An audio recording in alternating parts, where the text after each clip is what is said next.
All right. What's going on, Coach Singleton? What's up, Coach Ricks? Not much, man. How's your day been? Been all right. Just busy. Busy. Okay. All Yeah, right. busy day. You got to work tomorrow? Oh yeah. Always got to Good. work. Always on the grind. All right. Well, this is our first. Show, episode one of I am Next show, and we're gonna be discussing travel ball. Me and Coach Singleton.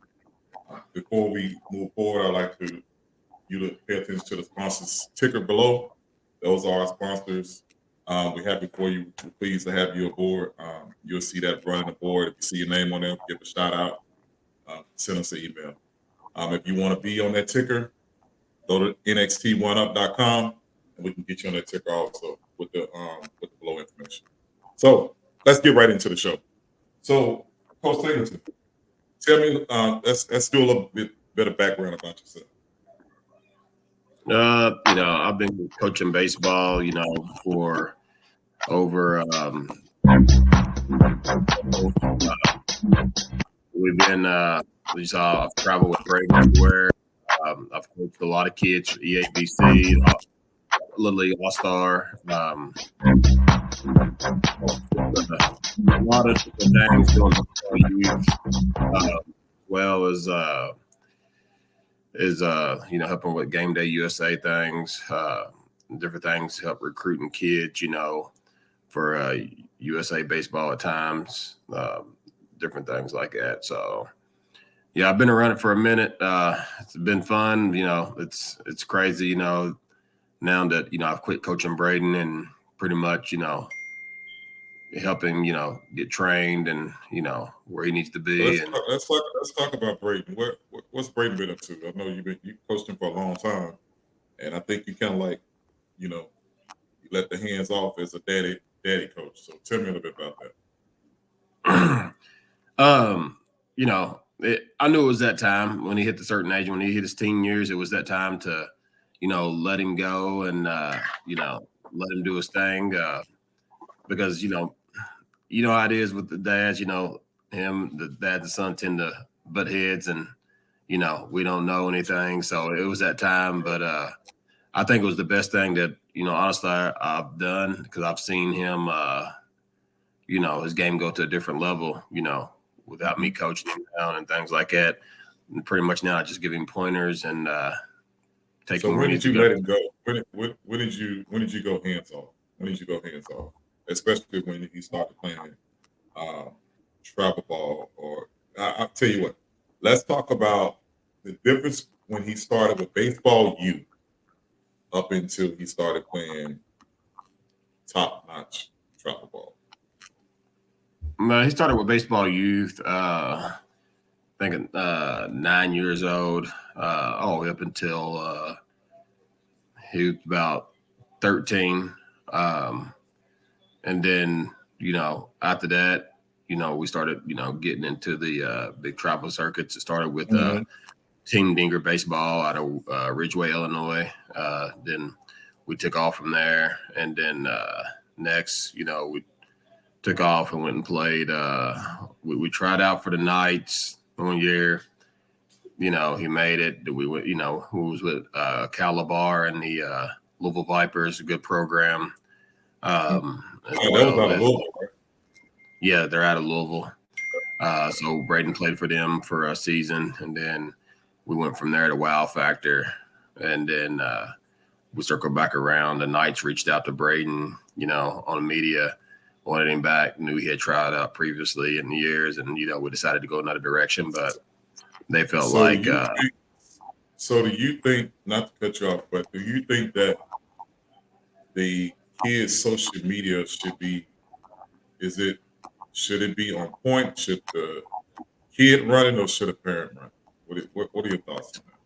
Especially when it comes to Twitter. And think about this. Twitter now, you have to pay for most of it. So kind of like, touch on it a little bit. I think the kid should run, to be honest. It's got to be on point, keep it positive, like I said, no negative things, keep it cleaned up and keep it up to date and things like that. keeping coaches informed, whether, it's at the NAIA level, Division I, Division II, Division III ball, whatever it may be. I think that's a good responsibility for the player himself or herself to, keep that Twitter, nice, tight, and clean. So that's my personal opinion about that. Parents should have no, hands on the Twitter unless, something's getting out of hand or there's some red flags, things like that needs to, that needs to bring them in, things like that. Yes. So my next question is, I kind of probably know the answer to this, but I'd rather hear it from you. What age do you think that a player that has a love for the game, there's a difference, love for the game and just want to play the game, have a love for the game, should be playing high-speed baseball, like seeing good teams, not seeing the same teams over and over. You can be looking at the same teams all the time, but is that really making your team, making a player, when it comes to player development, a better player? I think 13U is a great age to start, playing high level baseball. Of course, now, I'm seeing kids young as 11, 12 years old, starting to take off at that, high level ball, which is great, getting exposure early on and things like that, even though, it never hurts, to go ahead and get that early exposure and, just, see where you stack up, amongst, top teams in the country.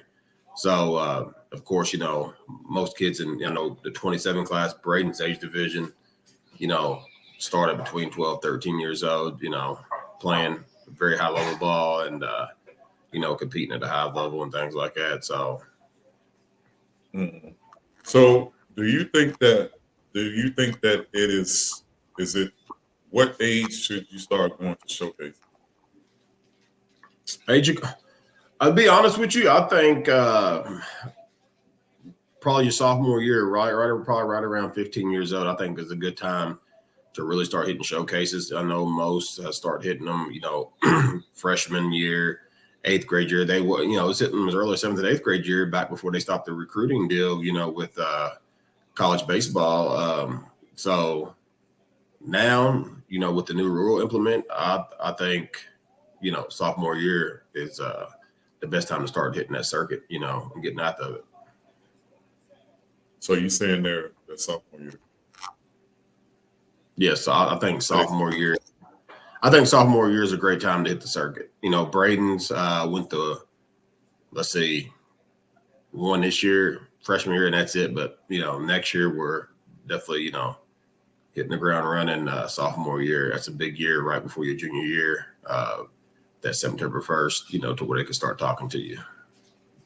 So do you think that technology is important when it comes to, well, you've been around for some time, when it comes to the statistical side for someone like Braden? Yeah, I mean, what do you see that going? Say it again.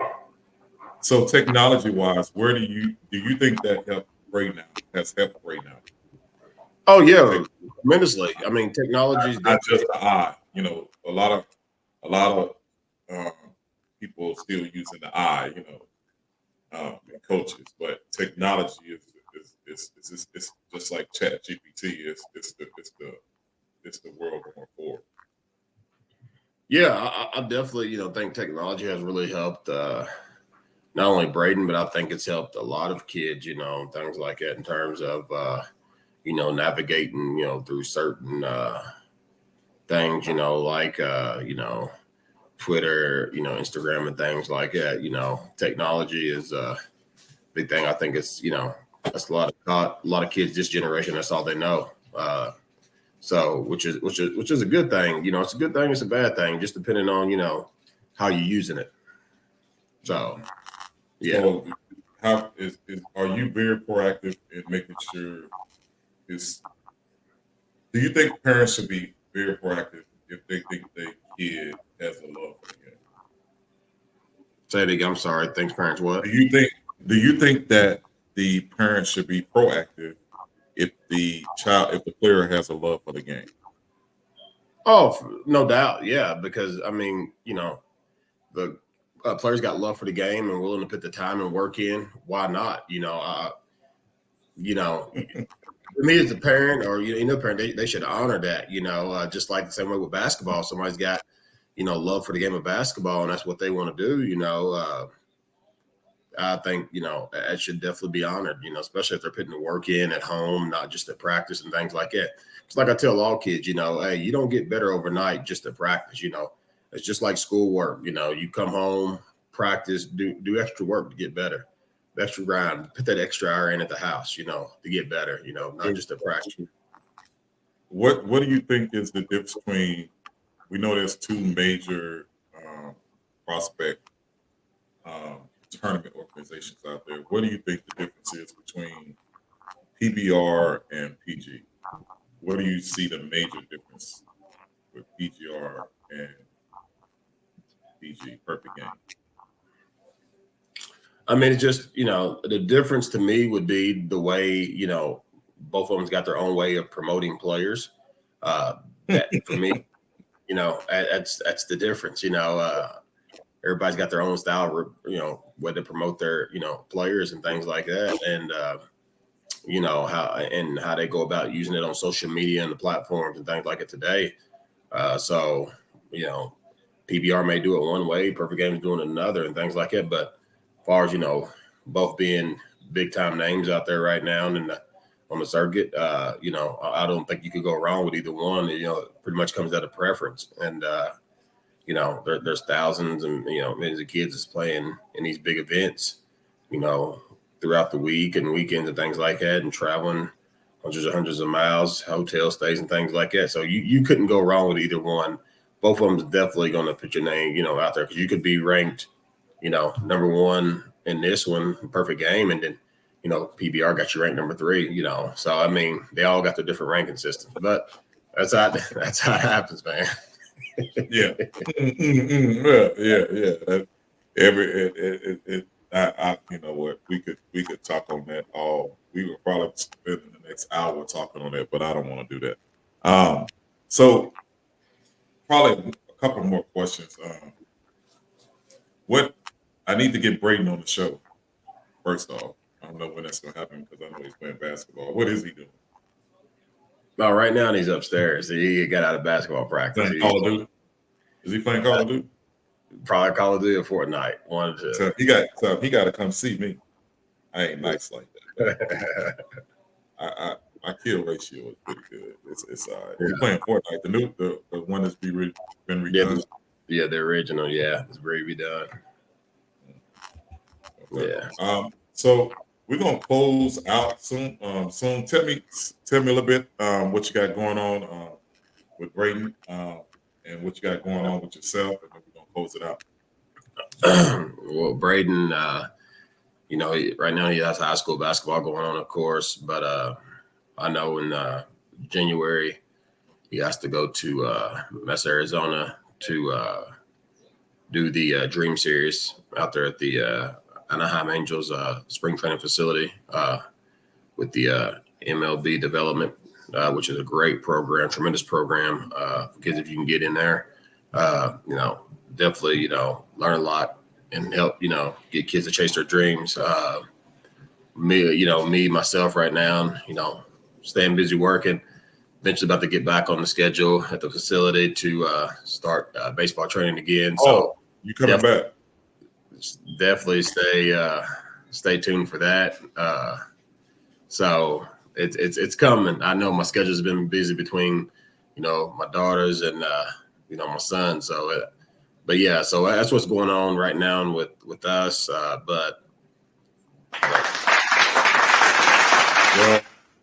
I want to say thank you for coming on. I want to bring you on with some more interviews that we're gonna have. We have a couple players lined up. We just got to get them on the schedule, make sure they fit our schedule too. So I'm looking forward to this new platform of exposure for players that's wanting to put everybody on notice that they coming. that they next. So we're looking forward to that. The broadcast will be sent out over all social media. The good thing about this is that this is going to be free for all players. Any player that want to come on and speak about themselves, their grind, we'll be able to record it and send it to them, and they can send it out as needed to coaches, to whoever they want. Trying to get something started, get something new, get something missing. We're looking forward to it. This is Coach Ricks. I'm Next Show, and you are Coach Singleton. and we appreciate you tuning in. Until the next time, one up.